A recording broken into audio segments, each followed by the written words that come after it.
दोस्तों की हालचाल मुझसे बढ़िया। जैसे दोस्तों आप एक यूट्यूबर, मुझे पता है आप शॉर्ट्स क्रिएटर हो, तो आप लोगों को इस वीडियो पर रुकना चाहिए। जैसे कि दोस्तों हम लोग जानते हैं हाल ही में एक अपडेट आ गया, वो भी शॉर्ट्स के ऊपर न्यू कॉलेब वाला ऑप्शन आ रहा था। मतलब दूसरों को वीडियोस पर आप जिंदा कर सकते हो कॉलेब ऑप्शन के थ्रू। बहुत लोग कोशिश कर रहे होंगे, 3 महीने से पहले ये अपडेट आ गया था, कॉलेब वाला ऑप्शन अभी तक क्यों नहीं आया। हमारे मनोज भाई ने फर्स्ट अनाउंस किया था ये अपडेट के बारे में, जो कॉलेब वाला ऑप्शन आने वाला है। वैसे भी उस समय यूट्यूब ने तो अपना ऑफिशियल साइट पर भी अनाउंस नहीं किया था इस अपडेट के बारे में। दोस्तों अभी बात आता है ये जो अपडेट कॉलेब वाला ऑप्शन आने वाला है, ये क्या सही है या गलत। तो दोस्तों मैं आप लोग बता देना चाहता हूँ, ये जो अपडेट है एकदम सही है। आप भी इंस्टाग्राम पर जो कॉलेब करते हैं दूसरे लोग, वो आप यूट्यूब पर भी अभी कॉलेब कर सकते हो। बहुत शॉर्ट्स क्रिएटर के लिए तो बहुत अच्छा ही है, और शॉर्ट्स को ज्यादा सपोर्ट भी कर रहा है, आप लोग देख सकते हो आज। वैसे भी दोस्तों जो लोग शॉर्ट्स क्रिएट करके शुरुआत कर रहे हैं यूट्यूब पर, वो लोग बहुत जल्द ग्रो हो रहे हैं। तो आप लोग शॉर्ट्स भी क्रिएट कर सकते हो, या फिर पैसा बनाना चाहते हो तो लॉन्ग क्रिएट कर सकते हो। पर लॉन्ग का जो क्रिएटर्स है वो अभी सपोर्ट थोड़ा कम कर रहा है यूट्यूब। आप लोग देख सकते हो शॉर्ट्स को ज्यादा बढ़ावा दे रहा है, तो शॉर्ट्स ज्यादा फास्ट ग्रो हो रहे हैं। तो आप भी फास्ट ग्रो के लिए यूट्यूब शॉर्ट्स को टारगेट कर सकते हो। अभी बात आता है कॉलेब वाला ऑप्शन कब आएगा। जैसे दोस्तों हम लोग जानते हैं अपडेट 3 महीने पहले आ गया था। अभी जो कॉलेब वाला ऑप्शन है थोड़ा, जैसे कि दोस्तों इंस्टाग्राम पर कॉलेब वाला ऑप्शन है, वही तरीके से हमारे यूट्यूब पर भी कॉलेब वाला ऑप्शन आ रहा है। थोड़ा सा चेंजिंग आने वाला है, इसलिए थोड़ा देर हो रहा है। इसकी ऐसा बात नहीं है कॉलेब वाला ऑप्शन आएगा ही नहीं,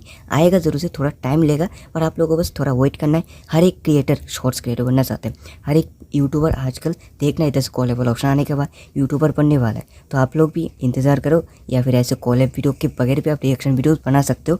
आप लोग तो बहुत सारे शॉर्ट्स देखे होंगे, आप लोग ऐसे रिएक्शन वीडियो कैसे बनाते हैं शॉर्ट्स के थ्रू जानना चाहते हो तो हमारे इस वीडियो को लाइक करो, साथ में चैनल को सब्सक्राइब करो, और कमेंट में यस बोल दो। मैं इसके उस टॉपिक के ऊपर मैं वीडियो लाऊंगा, और आप भी रिएक्शन वीडियो बना सकते हो शॉर्ट्स के थ्रू। चलिए मिलते हैं नेक्स्ट में, आज के लिए भाई।